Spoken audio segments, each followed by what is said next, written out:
Hi, this is Ron in Vancouver, Washington. This is a follow-up to my 3 days of chemtrail videos. Okay, where to begin? Chemtrails make healthy people sick, and they make sick people sicker. I'm very sensitive to sinus conditions, allergies, and contaminants, pollen, dust, etc. I notice things right away. My mother's the same way, and she's getting older. She actually has some conditions where her immune system is weakened, and she has Graves' disorder. She's had breast cancer and chemotherapy, and she's on a lot of different things.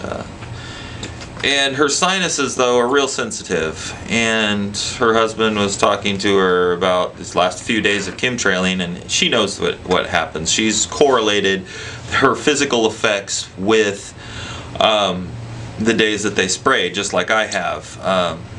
These last 3 days, the day after Thanksgiving, and then I think the 2 days after that, they sprayed really heavy. I'm talking as heavy as they have in any of the other videos I made last summer.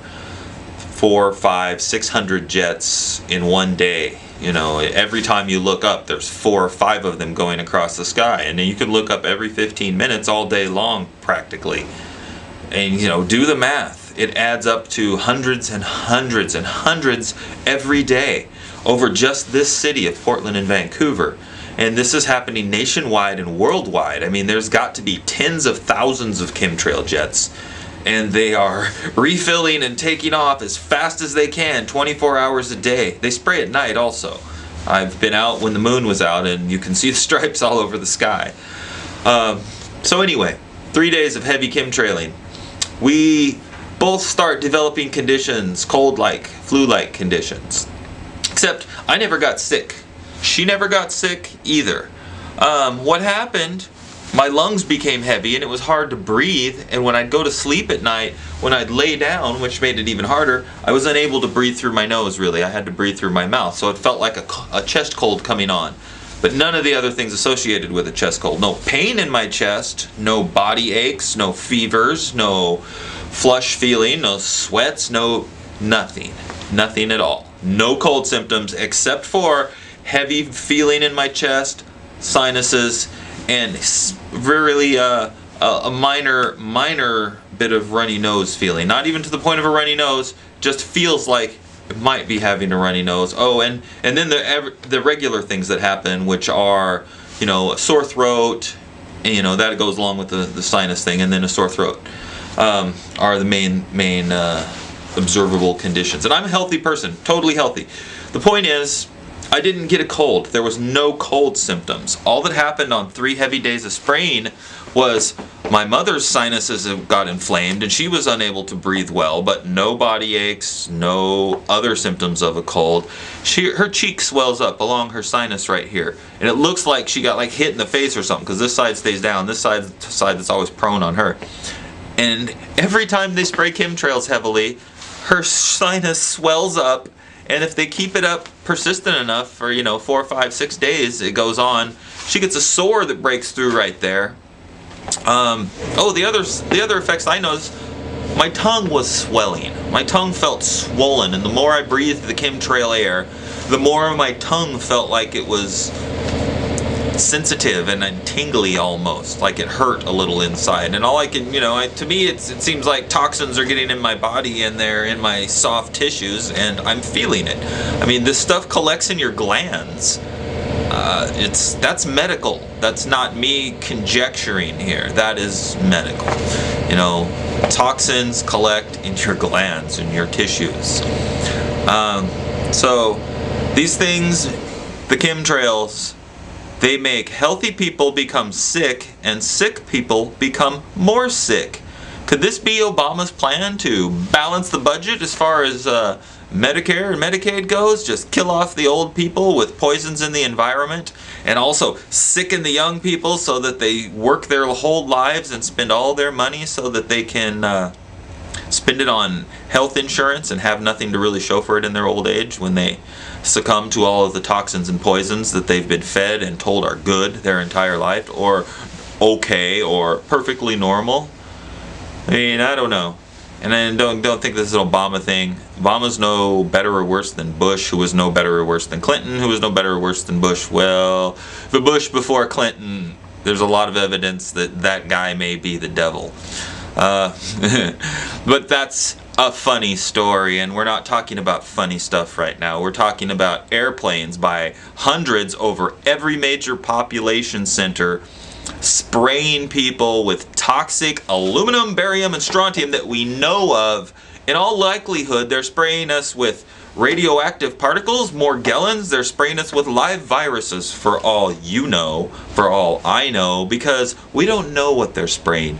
It's a delivery system. And once the delivery system is put in place and accepted by people, then the delivery system can be used to deliver whatever the people choosing, whatever they choose. I talked myself into a corner right there. Whatever they want to give us. It's like, once people got used to the ideas of vaccinations will prevent polio. Well, that's great. Vaccinations could be a really good thing. They could be a boon to mankind. They could prevent all kinds of suffering, and in some cases they do, except that now that the delivery system has been accepted by everybody, unquestioningly, the healthcare industry can give us anything they want. From cancers, to diseases, to toxins that attack our brain, lower our IQs, cause autism and Alzheimer's, you name it, to RFID chips. Now, they can say, here's your flu shot, and give you an RFID chip. I mean, I don't mean to be somebody who's, always looking at the negative. In fact, I don't want to live that way. And all of these other issues, the obvious lie of 9/11 and Oklahoma City and the murder of all the people at Waco and the whole farce of the Osama bin Laden. Ooh, Osama bin Laden did 9/11, and then ooh, Osama bin Laden, we caught him, and then ooh, we buried him at sea and we didn't make any documentation of the evidence, and then ooh, the whole SEAL team that got him was killed in a tragic helicopter crash. Ooh, yes, I believe all of that. I believe it all. I believe that those chemtrails, that's been happening my whole life, right? I'm 42 years old, and my whole life jets have sprayed white stripes that turn the sky completely white and block out the sun and take away the blue. It's happened my whole life, and I just never noticed it until the last 2 years, right? Is that what people are telling me? Is that what people who would watch this video and think, oh, chemtrails aren't real? What are these stupid people? Oh, they're trying to scare everybody. Does this fucking sore on my nose right there, does that look fake? I don't have a fucking cold. I have a fucking toxic buildup of spray from jets. And I will be out on the street corner every day they spray, to the best of my ability, from now on, with a big sign, wearing a gas mask if necessary. It's got to be an issue. This is the number one issue in America. This is the number one health danger to Americans. You can avoid secondhand smoke by staying away from smokers. You can't avoid secondhand aerosol sprays when 1,000 jets every 2 days are spraying it by the megaton on top of your city. You can watch it fall from the sky. All you have to do is look up. Wake up, go out and tell some people. Start doing what I'm doing. I'm not some hero. I'm somebody who has 5 children, and I don't want them to grow up in a toxic environment where they end up dying when they're younger than I am now because they were poisoned their whole life and their parents were too stupid to look up and take notice. Thank you. Please share to people who you think can handle it, I guess. Have a great day.